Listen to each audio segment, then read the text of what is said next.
Hi friends, welcome to Afsha cooking channel. ఈరోజు మా special వచ్చేసి ఎగ్ మసాలా కర్రీ. కావాల్సిన పదార్థాలు చూద్దాం ఫ్రెండ్స్. పల్లీలు, ఉల్లిపాయలు, జీలకర్ర, గసగసాలు, కొబ్బరి, నువ్వులు, ధనియాలు ఇవన్నీ లైట్గా ఫ్రై చేసుకొని పేస్ట్ చేసుకోవాలి. ఉడకపెట్టిన కోడిగుడ్లు, కొత్తిమీర, టమాటోస్, కట్ చేసి పెట్టుకున్న ఉల్లిపాయ ముక్కలు, కరివేపాకు, తాలింపు గింజలు, పచ్చిమిర్చి, పుదీనా, మంచి నూనె, అల్లం వెల్లుల్లి పేస్ట్, పెరుగు, ఉప్పు, కారం, పసుపు, గరం మసాలా, కసూరి మేతి. ఇప్పుడు తయారీ విధానం చూద్దాం. ఈ కడాయి హీట్ ఎక్కాక కొంచెం ఆయిల్ వేసుకోవాలి. ఇప్పుడు ఇందులో కొంచెం ఉప్పు, కొంచెం పసుపు వేసుకోవాలి.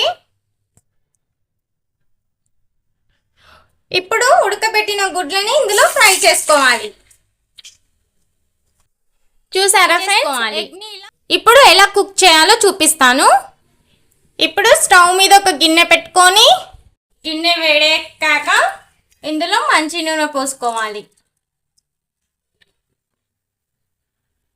మంచి నూనె వేడయ్యాక ఉల్లిపాయ ముక్కలు వేసుకోవాలి.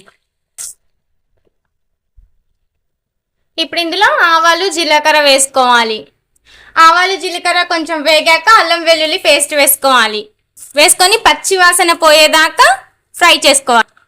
ఇది కొంచెం వేగాక నేను ఇందాక చూపించినట్టు మసాలాలు అన్నీ వేసుకొని ఇలా పేస్ట్ చేసుకోవాలి. ఈ పేస్ట్ చేసుకొని ఇది పచ్చి వాసన పోయేదాకా ఇది ఆయిల్ అంతా పైకి తేలేలాగా ఫ్రై చేసుకోవాలి ఈ మసాలా మొత్తాన్ని.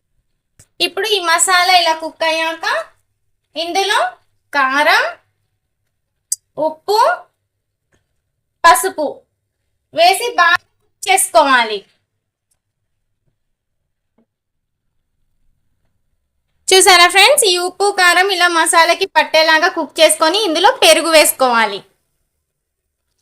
ఇప్పుడు ఇలా బాగా కుక్ అయ్యాక కట్ చేసి పెట్టుకున్న టమాటో ముక్కలు, పచ్చిమిరపకాయలు, కరివేపాకు వేసుకొని ఈ టమాటోస్ మగ్గేంత వరకు బాగా కుక్ చేసుకోవాలి.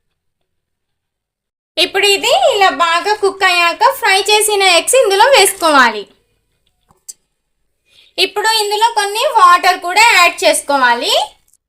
యాడ్ చేసుకొని 10 to 15 minutes ఇలా ఎగ్స్ని కుక్ చేసుకోవాలి. ఇంకా ఇందులో ఇప్పుడు కొత్తిమీర, పుదీనా, కసూరి మేతి, గరం మసాలా వేసి ఒక 2 minutes కుక్ చేసుకున్నాక స్టవ్ ఆఫ్ చేసుకోవాలి.